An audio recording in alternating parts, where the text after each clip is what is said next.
instead of going and archiving those and reading them and archiving them one by one, what I can do with Cora is I can just scroll through and be like, okay, like there's some partnership stuff going on with I got an agreement from our lawyers, like all that kind of stuff. And I can just sort of scroll through. I can see the money that we've spent. I can see all my newsletters summarized. I scroll through it. Oh, I can see all the promotions I got. And then when I'm done, I'm done. So Kieran, I remember we got off the phone call and I was catching up with Dan and he was like, how long do you think it's going to take him to do a V1? And I was like, I think he is going to have something by the morning. And that's just like not something that we could ever imagine a year ago, 2 years ago, that you could possibly do that. And you did. And we woke up and we were like, we had functioning V1 of Cora in a day. Your process is basically go take a walk, like talk out a prompt, get home, transcribe the prompt, and then get started. But like, give us more details into how that works. Cause I want to, selfishly, I'm like, how can I leverage this in my own process? I wanted to make a music app that had a whole complex compositional system. But really what I do in a moment like this is I just start building a prompt in my head. And then from there, I go into my choice of LLM for the moment and start working on it more and converting this into a PRD. In Cursor, sometimes I add a notebook and I create like an outline of files or whatever I want to do after that. I take it from there, but it's a separate thing. There's a lot of talk about how prompt engineering is dead or will die, but being able to say like, hey, I want an app that does this and I want the background to look like this and I want the style of the button on the left-hand side to look like this is actually, that's not going away. And that is prompt engineering.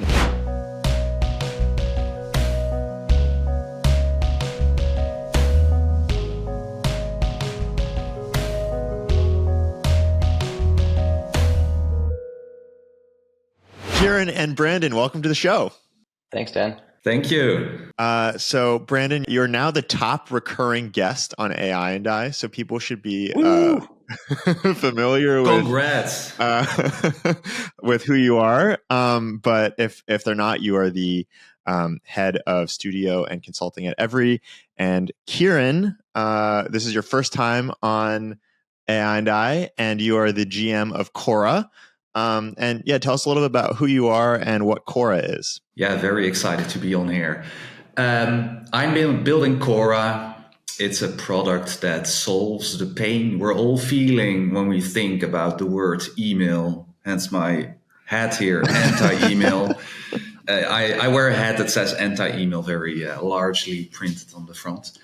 We're trying to solve a problem that everyone is feeling when they're thinking and working in email, which is dread, and no one feels like, oh yeah, let's open my email inbox with my 10,000 unread messages and let's go through. Or people that want stuff from me, or random people that send me stuff that I have to do now, today. And there has to be a better way. That's like Dan and Brandon and I, when we met, we all kind of felt it, and we were like, why the hell did no one solve this problem yet? Like, why is Google not doing this? Why are the big, like, no one is doing this? And we were playing with AI and we felt like there was something here. So we started working on Cora, and it basically helps you reduce the stress you feel when you open your inbox, because we take away 90% of your email from your inbox and brief it twice a day. So there are 2 moments in the day where you can read through everything that you need to know and read the bottom line of that and really focus on the important stuff. That's a very short version of it. We do way more, but would love to get into more details. And hear other perspectives as well. Totally. And for context for people, we built this internally. We launched it as a waitlist product right before the holidays, and it went really viral. I'm super proud of that launch. I'm super proud of the product that we have, and we're just starting to onboard people right now and try to figure out how to make it work really well. And I just want to give people a sense of what does the product actually look like, because I think it's very cool, and I think it's a really good example of the new types of things that you can do with AI that were previously impossible a couple years ago. So this is the product. This is what my email inbox looks like. So basically, all of the emails that I get that I don't really have to respond to. So like you can think newsletters or any kind of email that I get where someone's saying like, here's like a status update or whatever. Instead of going and archiving those and reading them and archiving them one by one, what I can do with Cora is I can just scroll through and be like, okay, like there's some partnership stuff going on with I got an agreement from our lawyers, like all that kind of stuff. And I can just sort of scroll through. I can see, the money that we've spent. I can see all my newsletters summarized. I scroll through it. Oh, I can see all the promotions I got. And then when I'm done, I'm done. And I don't have to press archive. I don't have to do anything like that. If any of these things are something that I want to actually see in my email inbox, I can press return to inbox. I can click and like read the full email if I want to. But basically for me, it just like saves a ton of time every day, like going through my email. I think Kieran, you nailed it. Like it really deals with that like dread feeling. And for me, it's sort of like a pleasure to use. But I think what's really important for people to understand is, Kieran, you built this end to end in like 3 months or something like that, which is kind of crazy. Yeah.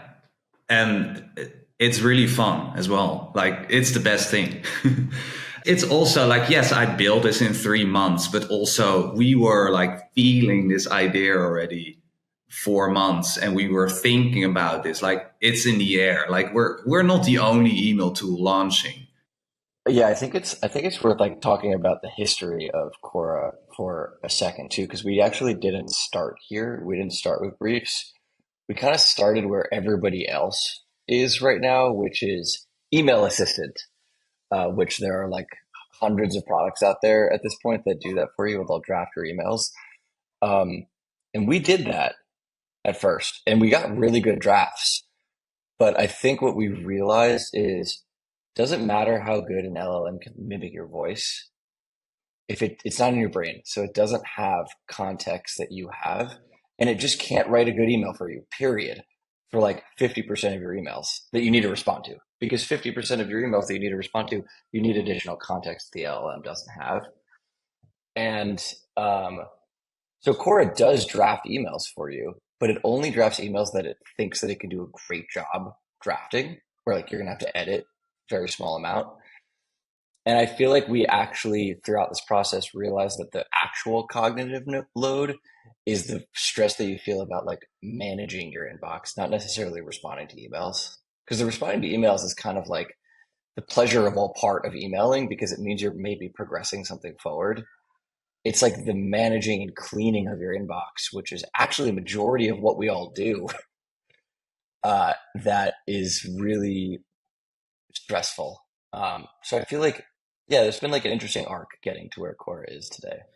It has been an interesting arc, and I think that we're starting to hit on something that I think is important for anyone who's thinking about building in AI right now, which is for a long time, we've always talked about solving problems in software, right? But for a long time, the most expensive thing was actually like building the software. And that's changing dramatically. It's much, much cheaper now. And what that does is it makes the question of what you're building way more important, because like you can build anything in a couple of days if you want, at least of like a really rough version. And so going on that journey of okay, we have an idea, let's do drafting, and then oh wait, drafting works, but like we're actually spending a lot of time reading and archiving emails that like we don't need to respond to, and like maybe AI is better for that. Like that arc is actually, in some ways, it's getting more and more valuable to be able to do that than it is to like write the underlying code, because a lot of the underlying code can be written for you. But I am curious, like Kieran, how are you able to make this so quickly? And like take us into a little bit of your process. How much of it is just like you've founded companies before, you're a fantastic programmer. How much of it is that you're just a fantastic programmer, and how much of it is you're using AI to make you faster at this? Yeah, it's a great question. I think it's everything together. It's really about really drilling down to understand what the problem is you're trying to solve. And at the same time, being super free in just doing shit. Like, how we started. Like we started with drafts, and Brandon and I were on a call, and we were like, oh yeah, like hey, I have an idea, and we started suddenly like the spark lit, and we were like, oh yeah, we should do this and this and this. Yeah. And I was like, it was buzzing in my head, and I think I was walking back home and opened up my phone, just memo recorder, started speaking a large prompt. I was already like, okay, it's in my head, like I have some idea of what we need to do. And from my experience as programmer before, I already was thinking about like, how would I implement this? With what technology would I use? I would just talk it all out. It's probably 5-8 minutes, and convert it to text, and go from there. And that night, I think I built an MVP and sent an email, said, yo, Brandon, here it is. Send the emails here and it will draft now for you. Yeah. We were both like, holy shit. Kieran, I remember we got off the phone call and I was catching up with Dan, and he was like, how long do you think it's going to take him to do a V1? And I was like, I think he is going to have something by the morning. And that's just like not something that we could ever imagine, a year ago, 2 years ago, that you could possibly do that. And you did. And we woke up and we're like, we had functioning V1 of Cora in a day. Kieran, how much, I don't even know if like how you'll answer this, but how much of the code behind Cora, which is a huge product now, it does a lot, was written by AI, do you think? What percentage? Yeah, I think it's a good question. I think everything is written by AI, or maybe 80% or 90%, but 100% has been thought of by me. So I think that's how I think about it. It's like AI helps me, but it's really a collaborator, just enabling me to do things faster. The tedious things are just faster. So I didn't think about everything, but and who does, right? Most of it. Well, what's amazing is like you're almost more of a writer now that knows how to program versus a programmer. Absolutely, yeah. Like for me, this is very natural. Like a little bit background, I'm a musician. I studied composition. I did film music for 8 years. Did like conduct orchestras and scoring and like the whole thing, commercial music. And for me, software is very similar. Like what you try to do is tell a story. Like with music, you do that. You support a film or like a short with music to make you feel a certain way.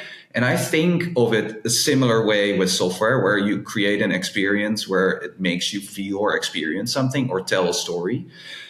And that's kind of different than maybe like a problem solver, like engineering kind of perspective, which is like another way to look at it, which is like, hey, I'm going to program this thing. I always think big to small, and then I don't really care really how it works. Like clearly I care about beautiful code and things that looks good, but if it works, that's more important. And if it's solving the problem or telling a story or like making you feel something, like that's the most amazing thing. Like if you build something that excites you as a user, like that's positive energy. And that's been something we've been talking about a lot here at every, like in the Q1 sort of kickoff that I did, we were talking about software becoming a little bit more like content, because it's just much easier to write, and it also like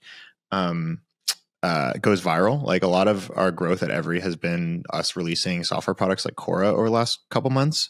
And also writing becoming a little bit more like coding, because you can actually build stuff with your writing. So there's this like merging. And I think what you're pointing to is, for a long time, we thought a lot about software engineering as about problem solving, like solving really, really well-defined problems, which is, I think, a great way to look at it. And we think about that also, like, today we were debating what problem we are solving with a particular onboarding feature. And I think that's a really important lens. But I think being able to really crisply define and resolve a problem is, in a lot of ways, a function of the fact that software has been really expensive to build, and so you don't want to take a risk to build something that like doesn't actually solve a problem for someone. And I think you're coming at it from a different direction, which I think is in general how we try to think about it at every, because it's really compatible with writing and just creativity in general, which is like making something that makes someone feel a thing, which is a lot harder to define. And a lot of it has to come from sort of like taste and vision and experience and creativity and all that kind of stuff.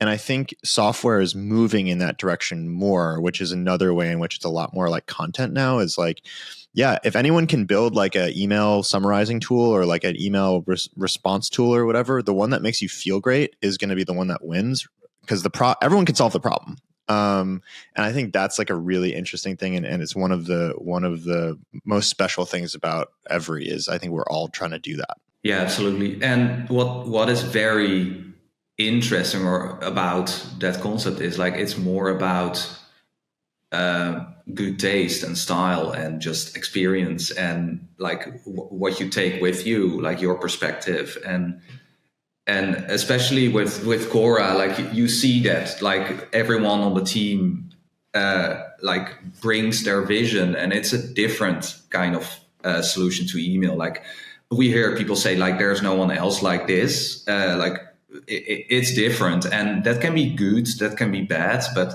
we're very proud of that. And sometimes we have discussions like, oh, should we make it a little bit like easier on the user here, or like make it a little bit smoother? And I'm like, maybe it's okay to make a statement or do something a certain way, especially to stand out, and that comes with that taste and like kind of feel you get. Yeah, I feel like a lot of what we build and a lot of what the most successful businesses are that I'm seeing right now that are being built using AI or leveraging AI, they come from people or organizations that have really strong perspectives. Like Sparkle is the same thing. And Cora, they're actually very similar. We're applying a perspective that we have. And it's not going to work for some people and it'll work great for some other people. And it's a perspective that only can be applied by hand in a previous world, like how I organize my files. That's like something that takes a certain level of intelligence to be able to do. Only looking at my emails at 8 a.m. and 3 p.m. That's something that like you need to force yourself to do. So having like a really, really strong perspective right now feels, or methodology feels like for the first time you can actually force people to follow that methodology. Superhuman for email like kind of did this a little bit. I remember when I used it for the first time, and instead of marking emails as unread, you were marking them as done. And that felt like the big unlock where you're actually saying, I'm archiving this email. I don't want to see it in my inbox whatsoever. And I think, it's just like amazing how much more you can do now that you can apply a intelligent perspective through LLMs. Yeah, and I think that that's also another overlap with writing is like it's a writer's job to have a perspective, and that's another way in which product building is starting to overlap.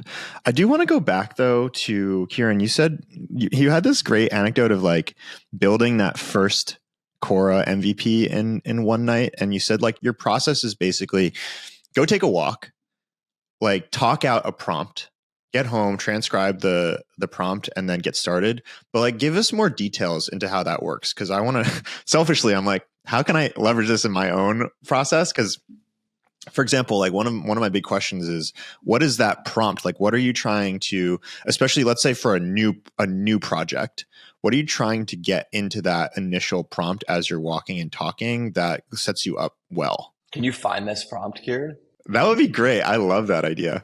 This is an example of something I was thinking of at some point walking somewhere. So normally what I do is when there's a new model coming out, like I think this was O1 coming out, I want to make an app. I want to build an app, and I'll see how far I can push it, how far it will go, and where it breaks. It's just a good way to test it out. So I was a composer, and I wanted to make a music app that had a specific thing where you clicked somewhere, and there's a synthesizer and a sound generator and like a mirror node, like a whole complex compositional system. But really, what I do in a moment like this is I just go walk. Walking enables me to just like keep going, like not thinking too much about it, like getting more into a flow state, and just start building a prompt in my head. It's kind of weird. Like you're basically talking like it will become a prompt. And this is something I learned from you, Dan, in earlier episodes where you said you need to ground it and like how to like push the model into a certain direction. So I should start dropping like, oh yeah, you're a very good iOS engineer and you do like Swift 18, you're amazing. Or like just start with something like that. And it's a start and you like start grounding it. And here is like, I'm going to describe an app and its elements. This app is called These. If you open it, there's only one screen. I just visualize the app here in my head and just do like I'm opening my phone and just imagine it and just talk through what happens. So maybe every corner has a different color, 4-way gradient, tones of green and blue, a little bit of texture on it, like a grainy, noisy texture. So it looks a little bit fancy. Like using words like fancy and maybe Apple design, like just describing the feel. That's the background. Then in the middle, there's a separation. There's a line in the middle, somewhere in the middle. And the line is, actually, it's not a line, but it's like 2 parts of gradients. So you see, I was thinking about something. I was like, oh, no, scrap that. Let's go. So I just jam like that. Here you can see everything. And until I don't know. And I try to just add details everywhere I can until my brain is empty. And then I stop the recording. And I don't take it anywhere directly from that. That's just step 1. That's really interesting. So for people who are listening, basically like what you did is you went and took a walk. You just rambled off the top of your head, but the way that you're rambling is you're actually it's kind of wild how much detail you're able to give about what you want, which I think is really actually important and interesting. Like there's a lot of talk about how prompt engineering is dead, and I think like or will die. And I think what's important to know is maybe like I'll pay you $10,000 if you give me a good answer is like going to die, because like that's the model should just give you a good answer no matter what. But being able to say like, hey, I want the back, I want an app that does this, and I want the background to look like this, and I want the style of the button on the left hand side to look like this, is actually that's not going away. And that is prompt engineering, and that is really, really important, being able to know that. And so it seems like that's what you're doing is you have a vision in your head of what you want. You're walking and talking in as much detail as possible, and you're not really worrying about whether or not you're getting it right as you say it, because you just like walk back and say, actually, I don't want that. It should be like this. And then it sounds like you're transcribing. What was that screen you were showing me? What did you transcribe it in? Yeah, this is, so what I do is I use voice memos, and then I put it into Mac Whisper, which is a free just whisper converter. But actually now voice memos does transcription as well with the new iOS 18. So I use that once in a while as well. I'll just use that, and then from there I go into my choice of LLM for the moment and start working on it more and converting this to like into a PRD. Most of the time I say, hey, okay, I have this idea. In Cursor, sometimes I add a notebook. And I create like an outline of files, or like depending on what it is, like if it's simple, in Claude is great for artifacts. But whatever I want to do after that, I take it from there. But it's a separate thing. Like that initial burst of inspiration does not matter where it goes. Let's get into details on that. So basically, you have the initial burst of inspiration, you write down the prompt, you transcribe it. What is your model of choice right now to make it into a PRD? And for people who are listening, like what is a PRD? Like what are the elements that make that effective for moving into coding? Yeah, what I use now is I just always try to use the best model there is, the model that thinks more the longest and the deepest. And currently that's O1 Pro. But I have to say others do it great as well. So Claude Sonnet is great. Like there are no bad models anymore. Are you using O1 Pro a lot? Do you like it? Yeah. Oh yeah. Oh yeah. Yeah. I think for like Cursor most of the time for coding, but O1 Pro for everything else. And like, yeah, it's good. It's slow. Like planning coding or what else? Yeah, it's planning coding, but also thinking through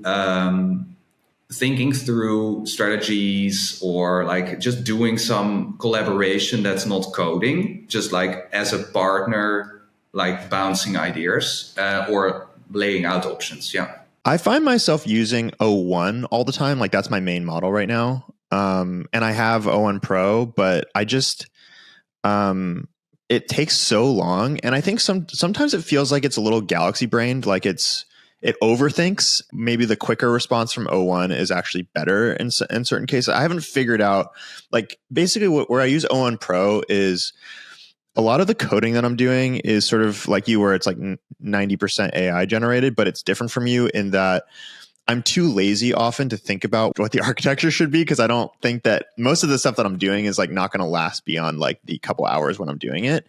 And sometimes right now, like a lot of the coding assistants, like I use either Windsurf or Cursor Composer, they get stuck in like loops and like do weird stuff. And so when it's getting tangled up, I throw it into O1 Pro and it usually figures it out. Or I'll send the code to O1 Pro and be like, is there anything in here that I should be aware of? Like, is it actually doing what I think it's doing? Which is helpful. But other than that, I tend to just use O1. So it's interesting that you're using it for like almost everything other than coding.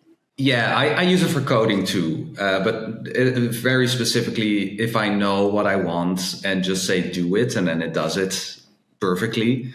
But the interesting part about using it is actually that it takes so long. Like, yeah, you can say it's a bad thing, but what I use it for, like if I use it, it also makes me chill a little bit, because working with AI can be very like energizing, but also a little bit stressful because it goes so quickly. Yeah. And your brain, it really goes hard. And it's kind of refreshing to have to just sit on a chair, do nothing for 3 to 5 minutes once in a while. So like I kind of embrace that. Do you find that, how often do you actually look at its thought process? Never. Because I would think that would also be helpful too, to look at that and be like, do I agree with the way that it's thinking? And, do I think the output will represent this? But I guess you can just go for it.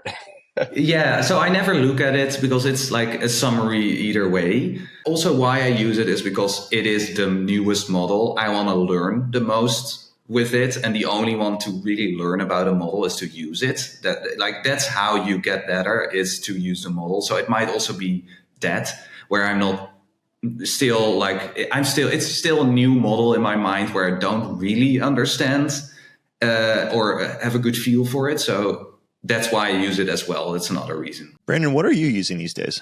I use primarily O1. I actually can't use Claude right now because it's not available in Nicaragua. I have no idea why. I just like can't wrap my head around why. But yeah, so I'm like full OpenAI right now. And I just honestly I use whatever it defaults to, which right now is O1. I was gonna say I don't do anywhere near as much coding as you guys, but I did use it to make a sort of a luxury personal app the other day, and was blown away at how much better it is since the last time I tried to do that. What was the app? I'm still building products to help me learn Spanish better, and I just can't seem to find a flashcard product that works well, because I really like. I feel like my writing and my reading is far surpassing my listening and my speaking. And I just want verbal flashcards. What's a verbal flashcard? Like it speaks to you? I wanted to say the word and I want to respond with what, either way, Spanish or English. Cool. Did you get that to work? Yeah. It was fun. And it was like, maybe it was 3 prompts, to like get the product to a place that like it kind of worked, and then just like a bunch of error handling that was like very easy. But I mean, it was remarkable how quickly it got it to work. Did you use the real-time API, or what'd you build it with? First, I just used like Google's audio API, and it was awful. And now I'm switching it over to the real time API. That's fascinating. I love that. It's still far underappreciated how easy it is for non-technical people, or just even technical people, to just like make something really quick.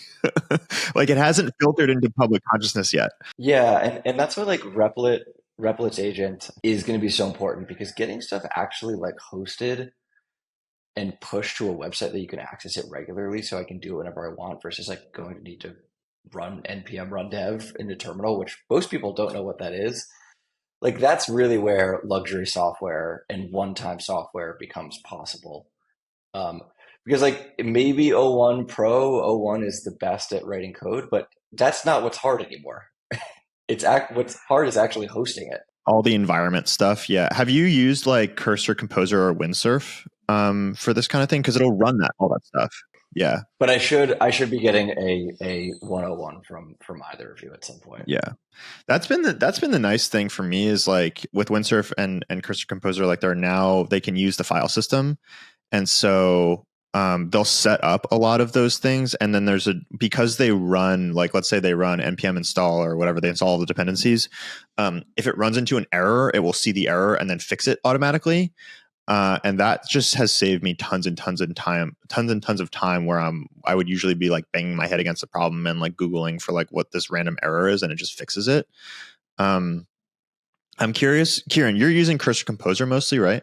Yeah, that's my main, still main driver. Yeah, I've used many others, but it just works best for me. Yeah.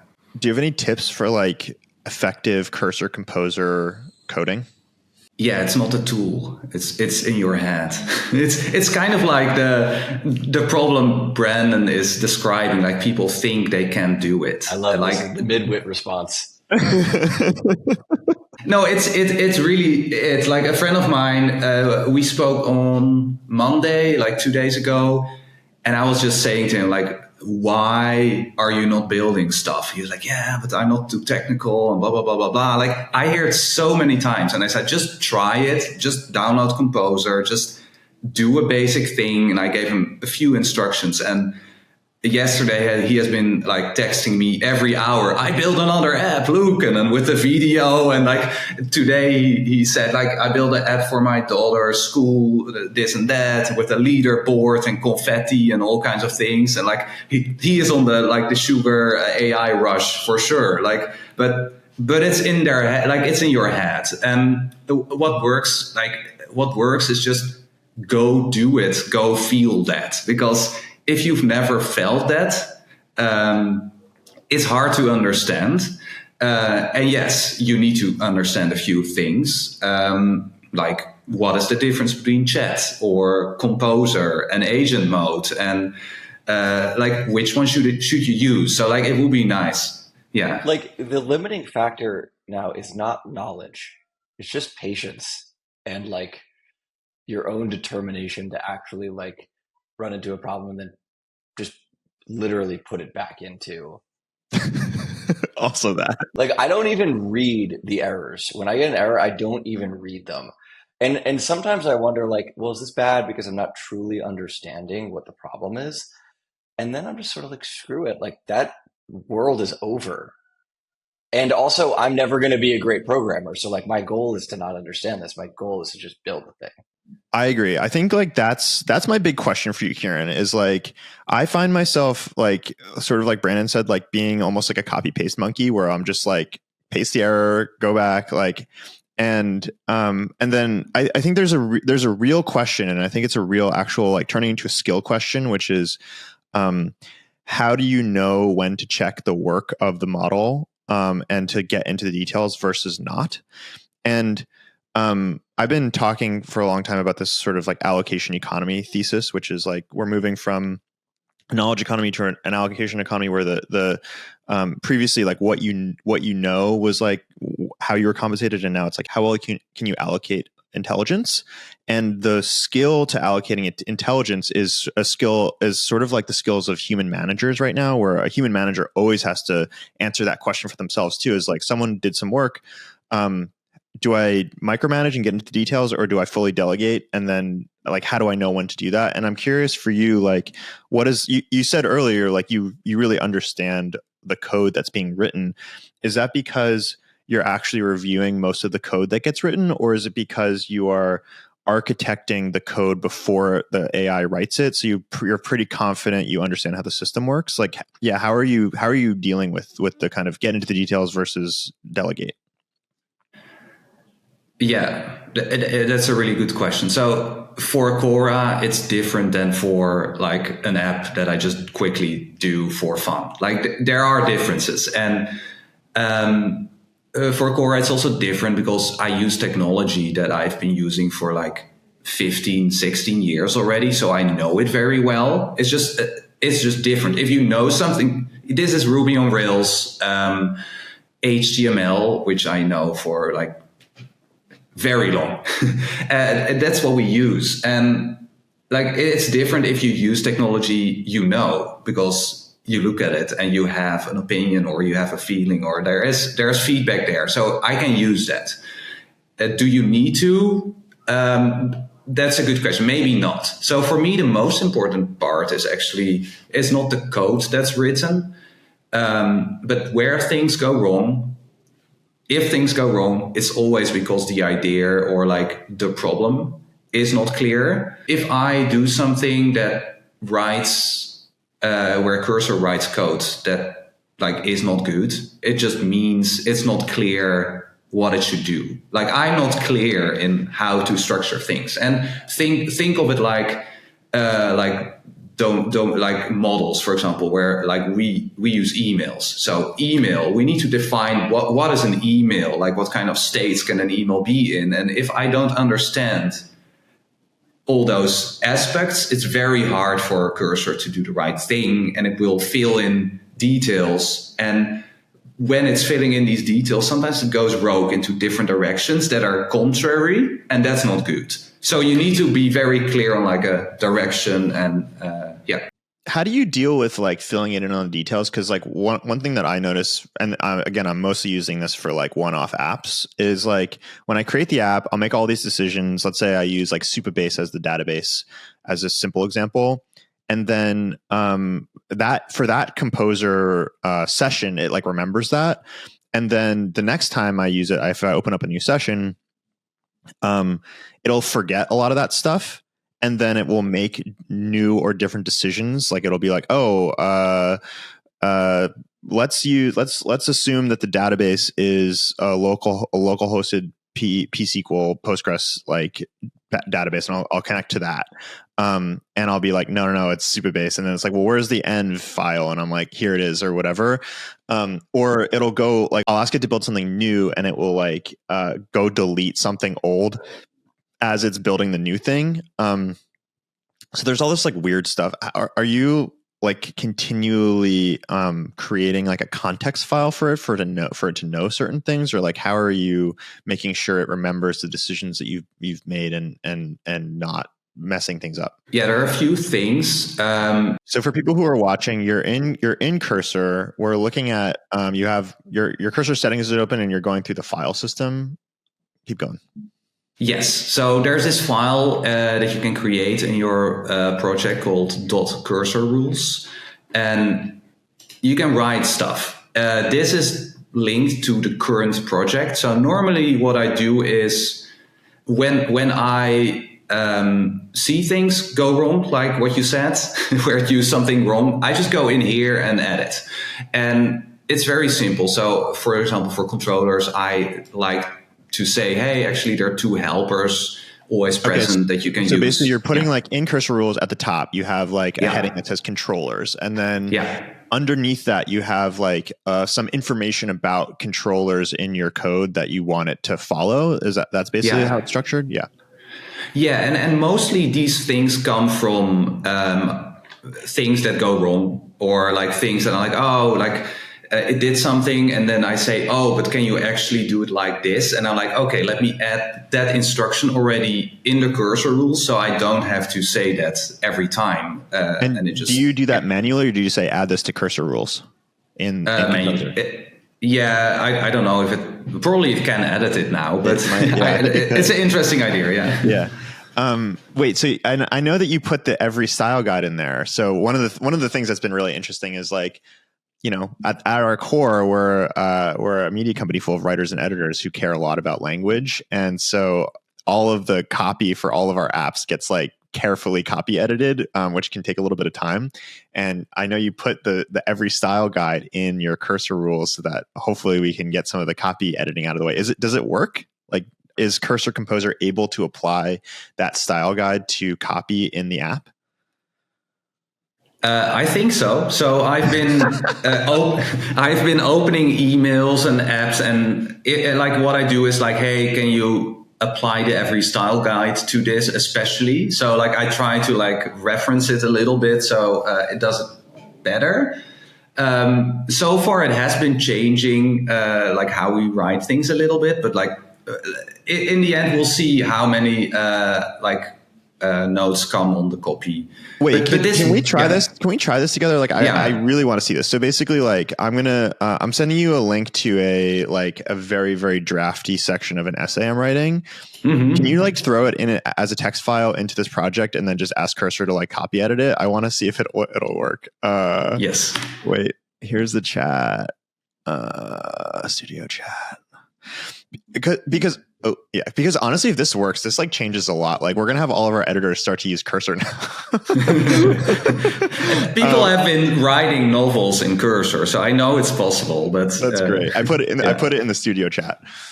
And please don't judge the terrible writing.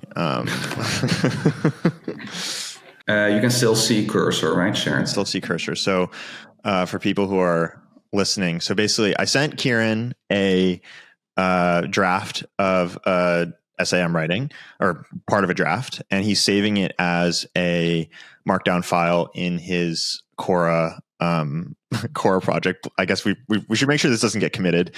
And now basically he's going to take the Cursor rules that he has, which have copy editing suggestions, and ask Cursor to to edit based on our copy editing style guide. And he's saying, can you review and apply the every copy style guide? And that's it. Guide without an E. GUID. Yeah, it doesn't matter. It doesn't matter. Yeah, GUID. And it's saying, I'll often review and edit the text according to the provided style guide. Let me analyze the content and make the necessary changes. If this works, I'm going to be so happy. I think people don't understand how interesting and important this agent interface is, and how common it's going to be for every kind of workflow. It's starting with code, but like this is going to happen everywhere. It's going to happen in word processing. It's going to happen like in all parts of like our lives. And I've started to use this actually for like for like note taking and stuff. It's been really cool.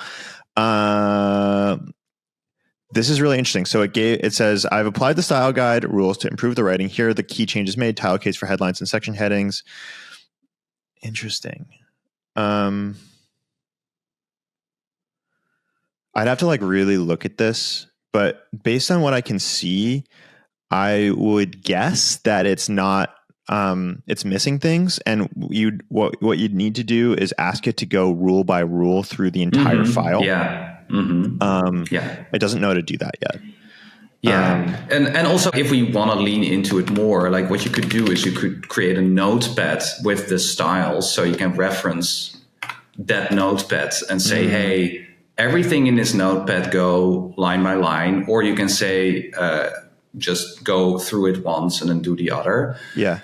There are other ways to do this as well. Like clearly this is not set up to do this, but the cool part is like, it's a hacky thing. But like the cool part is like, okay, we so let's say this is it. But also you can say, can you create a promotional email using the core of this idea to link to the full blog? post. And then That's say, interesting. Yeah. So like you're basically using you're using this as a content creation tool. That isn't just creating the content. It's also like putting it into your whole system, into the code, and it's writing the code for it. And I think people don't understand how powerful that actually is, having everything integrated together. Mm-hmm. Yeah, and it can run things on your computer. Like the beautiful thing working Cursor is like you can access everything, and just rethinking that this content now you can use to write a landing page or do something else. I want to see what happens. So you're saying, can you create a promotional email using the core of this idea to link to the full blog post? And we'll see if it actually works. So let's do it here. So we take this we'll just go here, and we say, can you use this copy to write the email from there? And what it will do now is it will look at my other email that I already have, and it's editing the template. Yeah. Which I don't think you want. See, this is an example of this is what we don't want. I just go back. So create a new email called. This is why you have to keep your eye on your agents, because they'll go off and do things that you might not want. And basically what you're doing is you're just you're noticing it, and then you're editing the original prompt rather than waiting for it to do something. And now you've redone it. You've said, create a new email. It's now saying okay, I'm going to go create a new mailer template. And it's basically rewriting the email and creating a new template. And, What's the how can we teach what we cannot define is the subject line, which is only funny to me because I wrote this piece and you guys have no idea what this is about, but it's very, very funny. I love this. I think this is really cool. My last question for this is if you ask it to go line by line through the style guide, can it do that? Let's try that. So let's go to the cursor. We're inventing things as we go. Yeah, we are. So you're going back into cursor rules, and what are you doing? I'm trying to create a notebook. Or notepad. So notepads are these pieces of prompts or whatever you want it to be. It could be a PRD that you can inject in the composer or anywhere else. So it knows, it doesn't need to always know about it. You can put it here, but if you want to inject it, it can go here. So I see. Cursor rules is always follow this, always use this, and notepads are use it in specific cases where I specifically ask you to use it. Yeah, go through the items one by one. So what I'm doing is quick and dirty every style guide. It says always use the following style guide, go through the items one by one, and suggest edits. So these are lots of lines. Let's go. I'm going back into Composer, Command I, reset. What I do is I go to Notepad and say, this one, it's called new Notepad, I'll rename. So you're basically going back, you're adding a new Composer window, you're adding your new Notepad in the Composer window, or you're basically going to rename it. So it doesn't seem. So you're adding the Notepad in your Composer window, and then saying, can you apply the style guide? Let's see what it does. And the cool thing is, currently we're using Claude 3.5, but if you want to try a different model, every model out there is here. So you can just switch to another model and you have the same interface. You can just see how that goes. That's super cool as well. I think this is not quite working yet. I found that AI models are not the current version of LLM models are not that good at taking a rule and then applying it in every instance where it's violated in a piece of text. They find a couple.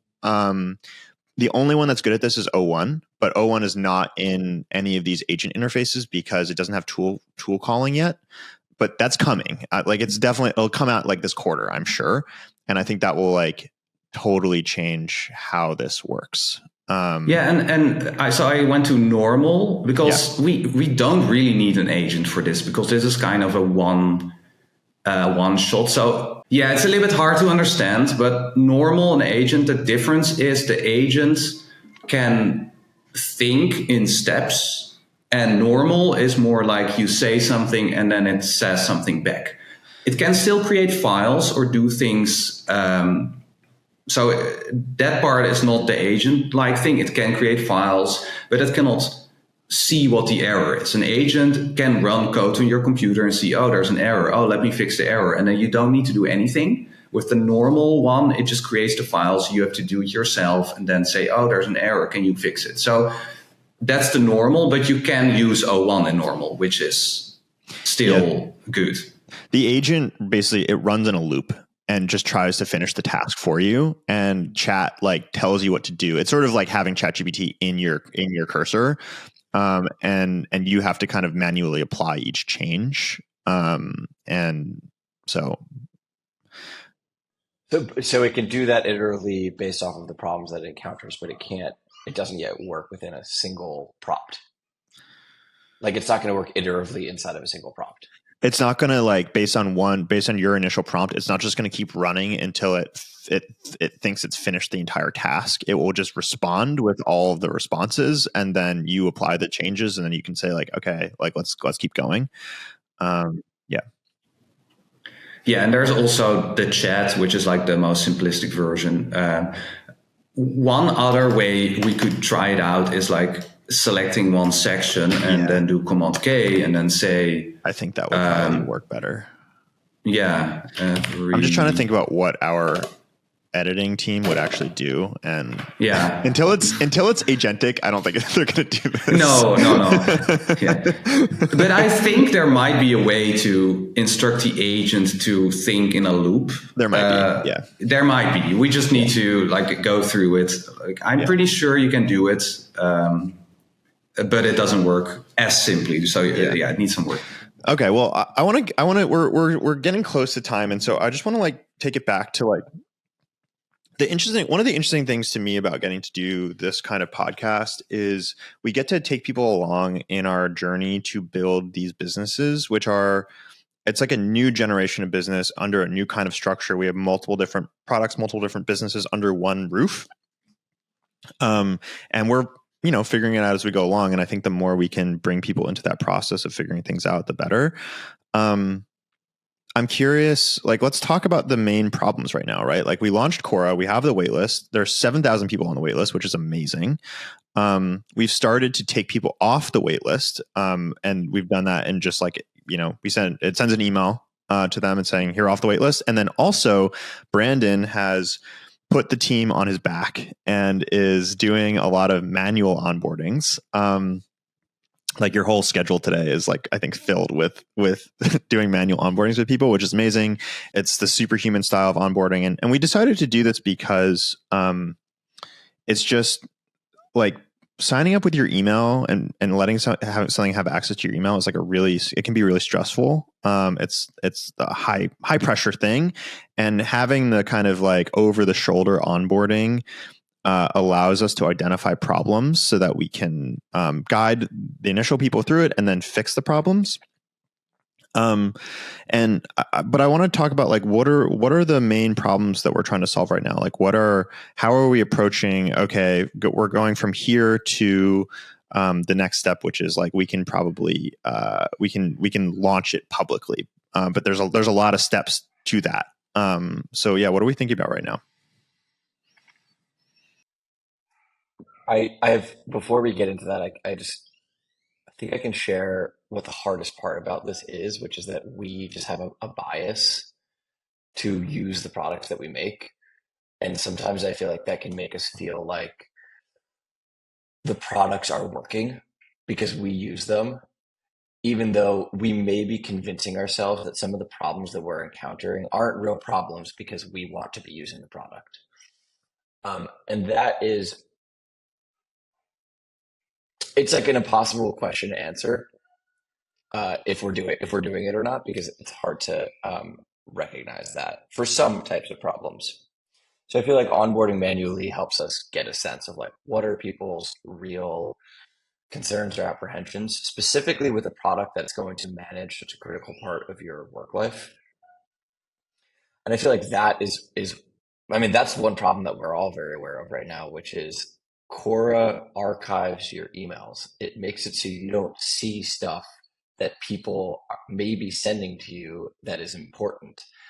And the debate that we had this morning was like, none of us feel this problem, but we've onboarded some people that have. And how big of a problem really is it? Are those people our ideal customers, or are they not our ideal customers? Because we seem to not have that problem, but are we convincing ourselves that we don't have that problem? So I think navigating through that is this is sort of like a big overarching theme of how to prioritize. I do think that's a great point. And yeah, one of the things I love about the products we're able to build is we build products for ourselves. And I think that's a great place to be. But I think that the potential downside is you get one moment when a product you first use a product where all of the like, I'm unfamiliar with this problems come up. And then once you've been using it for a couple of weeks, you like forget what those are. And only through contact with more initial users do you like start to remember like, oh, this is like what it's like to go through this from a blank slate. And you need to take those really seriously. But then you also have to figure out like, well, if we've only done a couple onboardings and the people we did the onboardings with like didn't like the onboarding experience or didn't like the product, like what does that mean? How do we square their feedback with like our sense that this is a good product? And I don't know about you all, but like my feeling is like you just need more data basically. And just trying to get more people through the pipeline. So instead of having 2 people to rely on, we have like 30. You start to like zoom out and sort of pattern match and be like, well, they fit into these different buckets and some people like love it. And like, let's focus on those people for now. Or like everyone has this problem. It's clear that we need to fix something. But I think that's what people are talking about when they talk about the startup roller coaster is you get early data from a couple people and then you extrapolate. And then that's like really either emotionally like really exciting or it's like really emotionally like draining. And the more data you have, the more even you can be about your assessment. Yeah, one other thing also is you can focus on what are the biggest problems to solve. Or you can say what works very well and what can we make even better, because it's kind of flipping it a little bit, because that's kind of what we do. We know we have a lot of problems we need to solve that is kind of like not there, but we also have something that works very well and like people use it and think like, holy shit, this feels amazing. Like people after one day of using it just think this is special, or people that tried 20 tools before that kind of does the same thing. They're like, but yours is different. Or like, yeah, I can't do many things and certain things are very annoying today, but I love the idea or the why or like what you have already. So that's another way to look at it. Like just be very good at one thing, because then it will forgive you for the rest. Yeah. Yeah, it feels like right now the core problem that we're solving is Cora is just a different way of managing your email, and we all maybe have a bias to be open to this different way of managing our inbox like this. And the question that we need to solve right now is, are millions of other people interested in handling their inbox like this? That feels like the main thing that we need to solve right now. And then, there's 1,000 other problems that get thrown in there that sort of muddle our view of solving that core problem or distract us from solving that core problem. Yeah, and I like that framing or that flip, because I think one of the problems that early startups can run into, especially if you're tackling something as big as email, is to say, well, in order to like truly know if we're solving the problem, we need to like build a full email client, and we need to like get to table stakes with Gmail, for example, before we launch. And I think like that's always a losing battle, because what you want to build early on is something that's so good for a certain type of person it's like 10 times better for a certain type of person, such that they will use it even though it's not at feature parity with other like email products or whatever. Pick your competitor. And I think that's what we're doing with briefs. Like, yeah, it would be great eventually if Cora was like a full blown email client, but for now, our job is to make it so fucking good at the one thing that it does that even though it's not a full email client yet, people still love it. And also to figure out who those people are, right? Like, it's not going to be amazing for everyone off the bat, and nor should it be. The question is there a core group of people who fucking love it? And my theory is it's too early to say, but my theory is like where the product is right now, the answer is yes, 100%.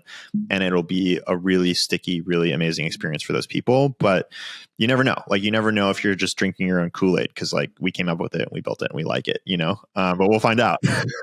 Yeah. I'm like sitting here thinking like, I don't want to go back to Gmail or Super. Oh my God. And then you say that and I'm like, but maybe I would. I don't really like, it's hard to really know. I don't think that that's true. I think that I would be very disappointed on a PMF. Me too. Like, can you imagine? Like, it's like going back to the dark ages. No, I mean, I just don't think about email anymore. And it's ridiculous to me to think about how email basically mimics a physical mail inbox right now. There's a bunch of spam that I'm going to delete without opening. Which is exactly what happens with my physical mailbox. And there's some mail that I'm going to open and then be confused about, like, do I need to respond to this? Why? This is like tricking me. And this Cora just like completely turns it on its head. So I think that we've nailed that. But this I feel like what I'm feeling right now and what we're circling around is like the core problem that feels like it shouldn't exist when you're developing software, because software is very binary. Either it works or it doesn't work. But the problems that we're solving are very, very mushy. And it feels like the way to like solve that is to have a perspective, but then to just keep iterating on stuff.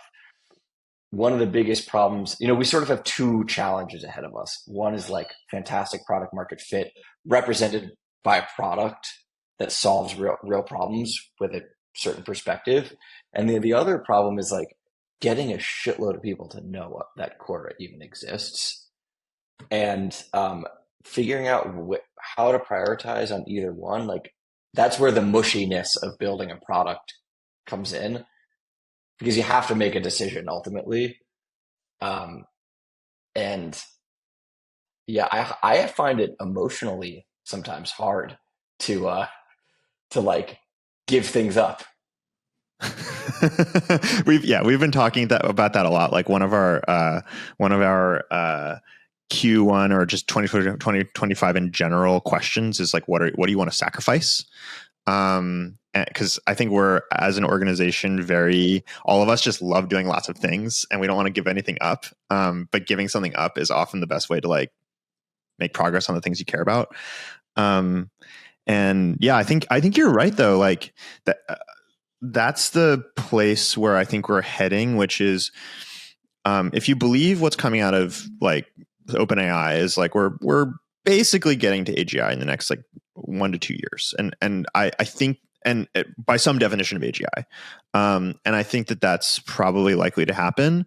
But the really important or interesting thing about that to me is, all the big labs are concentrating on getting AI that can solve problems step by step, where you can verify the solution to each step, which is something like coding problems or math problems. And I think what will become apparent once that is done is how few problems in the world are actually like that, and how often problems are much, much more squishy and are not able to be reduced into step-by-step solutions like that, where each step is verifiable. And that's where you get down into like taste and intuition and pattern matching or whatever, which LLMs are also quite good at, but they're not good at, we can't optimize those problems in the same way with the same feedback loop as we can for like provable problems, because the feedback loop is always going to be do something, get data from the world, like come up with new ideas, come up with new ways of seeing that data, and then try something again and see how that works. And I think that that's sort of like an inescapable thing, but that's also like really beautiful. And for me, it's the most fun part of building. I agree. It's the most fun part, and it's also the most sometimes anxiety inducing because there's just so much to be done and you want to be at a completion state, but the reality is like completion state doesn't exist. It exists when you're writing code and you're building a feature, maybe, but for building a company, building a product, it's like really enjoying the journey and sort of embracing the suck of it, embracing the messiness. It's very I'm a big type 2 fun person, which is maybe why I enjoy doing this stuff, but it's really type 2 fun. You need to enjoy the suck of difficult decision making. And also collaboration, just working with people that push your brain further, like ask difficult questions. Yeah, like that's the best when you feel like, oh shit, that's a good question. It's great. Yeah. So Kieran and I have we go back and forth a lot. Um, I think sometimes I get stuck with like, let's talk about everything that needs to be done. And let's get really detailed about everything that needs to be done. And Kieran is so good at just being like, that doesn't matter. And I have really big problems to solve right now. And let me solve these problems and we can deal about that with that later. And that's been a really fun thing. Fun is maybe an interesting word to use, but like, it's been a very healthy thing for us to like navigate in our relationship personally. And then also just like with how we actually built Cora. And I think, um, if we're two like sort of stubborn rocks, we are definitely like rubbing against each other and like polishing a diamond that is Cora. So ultimately, it's like a really, really good thing. Um, I have a total aside, a total tangent that we may want to cut. But did you guys see that? I guess OpenAI and Microsoft's deal ends when OpenAI has proven that it can build a product that can generate $100 billion. Yeah, because they couldn't define AGI, so they said, yeah, AGI was too hard. Yeah, I know. I just feel like this is like the best negotiation for Microsoft to be like, once you do that, like we're all fucked anyway. So yeah, I think it's a really interesting lesson in how often I think the sort of utopian vision for company building can really help people like get excited, and how often when you create exotic business structures to like match that utopian vision, it ends up, you end up being like, actually the regular business structure is like probably better. Like OpenAI has like the nonprofit, then they have the cap profit, then they have like the Microsoft investment, and it creates all this complexity where Microsoft is finally like, fuck it, like once we get $100 billion, you're free to be a nonprofit or whatever it is you want to do. And I think there's something parallel to that with just like AI in general. I've been doing a lot of reading about the history of AI and all the different like waves of it. And I think we're in this place where I'm sitting here being like, I think we'll get AGI in like a year or two or whatever. And I think we've all felt those feelings of like when GPT-3 was released or ChatGPT was released, we're like, wow, like everything is going to change and it's going to be like completely different from here on out. And sometimes that's a feeling of like dread. It's like, whoa, like where are we even going? And I think what's interesting to know is that that has happened in every single AI wave, every single AI hype cycle. Like when they first started working on AI in the 50s, they were like, yeah, we'll get it done in a summer. And then there were all these other waves in the 60s and the 70s where they're like, yeah, we made this breakthrough, it's coming. And what's been interesting is there's always a new frontier that opens once you get to a certain level. You realize how much complexity is still left, and it reminds me a lot of I don't know if you guys have ever been to Zion National Park. Did you do the Angel Landing hike? Yeah. so curious where this is going. I'm curious if you had this experience, but like basically when I went to Angel's Landing and I hiked it with an ex-girlfriend, and there's a point at the Angel Landing hike where you do a bunch of switchbacks, and then you're kind of like shimmying, or I don't know if the right word is shimmying, Brandon, you probably know, where you're basically like facing a wall and you're kind of moving like across the wall and you're like almost like walking on a tightrope and there's like a cliff face that's like, 500-foot drop that you're trying to like get across. And I was doing that, and my girlfriend at the time was like, I don't want to do that. Like, I'm scared of heights. And I was like, cool, it's fine. Like, I can see the peak right there. Like, I'm just going to go get to the peak and then I'll come right back. And what was interesting is I got to the peak, and as soon as I got there, I realized there was like another peak. And I was like, oh, like now I see this new peak. Like, I'm just going to go get to that one. And then I'll go back. And like, that just kept happening. Every time I got to like a peak, like a new one appeared until it had been like 2 hours. And I finally got to the end of the hike and I was like, wow, this is amazing. This view is awesome. But my ex was like, what the fuck? You left me. And then your girlfriend broke up with you. And I think like AI is like the way progress works is a lot like that. Like, you see a peak, you're like, I can get there, and you get there, and then you're like, oh, actually there's this whole other peak that I didn't even realize was there, but has clearly been there the whole time. And that's how I feel about AGI. It's like, we're going to probably get there just by some definition in the next couple years. But it's going to reveal how much complexity there is still to be done. And all of the utopian things and then all of the doom things are going to like feel sort of, I think, irrelevant, or the reality is going to be much more complex. And that makes me excited. I like that. So you're describing what's called a false peak in the biz. There you go.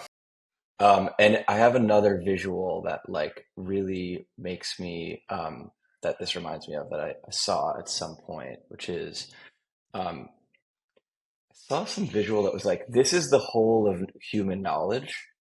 And by the way, for people who are listening, so Brandon has opened up a Figma file and he is real time whiteboarding his vision here. So this is all of human knowledge. That it's a circle in the middle, in a big circle. And then, so like one way to think about what's happening in AI right now is like, it feels like it's this huge, like important big thing that's like changing the world. But the reality is, like, if you zoom in, like, it's this. So now I've just zoomed into like one, the edge of the circle. I've zoomed in a lot, and there's like a little blip there. And like, what this is going to do is, I can't do this in Figma, but like, this is just going to expand the circle like ever so slightly. And now that little blip will be like inside the circle, and then it'll move, it'll move slightly over here. And then it'll just keep expanding like that slowly over time. And it's important to just remember that whatever we're learning right now, like it's easy to have a doomer mindset that like AGI is just going to take over like everything, and we won't have jobs anymore, and we won't be able to be creative. But the reality is, the human reality is, it will just open the door to something else. Yeah. And yeah, I think to bring it back to Cora, like that's one of the things that I've realized about Cora is there's all this like doomer stuff about like, well, what happens when it's just AIs emailing each other and no one's emailing? And what I found with using Cora is like my inbox now is only humans. The only people I have to respond to are humans. And then the AI is summarizing all the other stuff. And it's incredible how much other stuff I get that's not even AI generated, but it's like some combination of like a person who doesn't care and like some automated marketing email or whatever that I get in my inbox all the time anyway. And what the AI is actually doing is presenting all that other automated stuff to me in a way that's more consumable and allowing me, which gives me a lot more time to like focus on the people in my inbox who matter. And I think that's actually great. And it's something that doomers just miss. Yeah, it's interesting. Maybe Cora is the most human way to email. I think it is.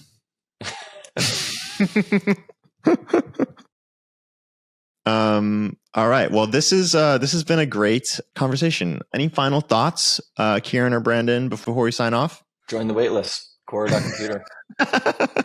I love that. Yeah, join the waitlist. We're onboarding every day. Also, if you are an every subscriber, you might have a little bump here and there.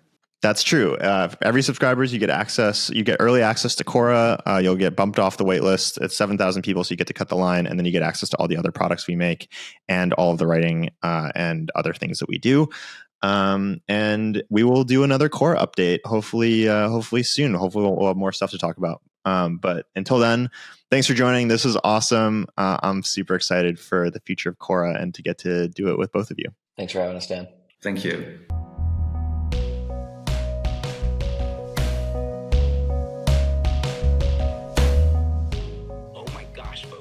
Absolutely positively have to smash that like button and subscribe to AI and I. Why? Because this show is the epitome of awesomeness. It's like finding a treasure chest in your backyard, but instead of gold, it's filled with pure, unadulterated knowledge bombs about ChatGPT. Every episode is a roller coaster of emotions, insights, and laughter that will leave you on the edge of your seat, craving for more. It's not just a show. It's a journey into the future with Dan Shipper as the captain of the spaceship. So do yourself a favor, hit like, smash subscribe, and strap in for the ride of your life. And now, without any further ado, let me just say, Dan, I'm absolutely hopelessly in love with you.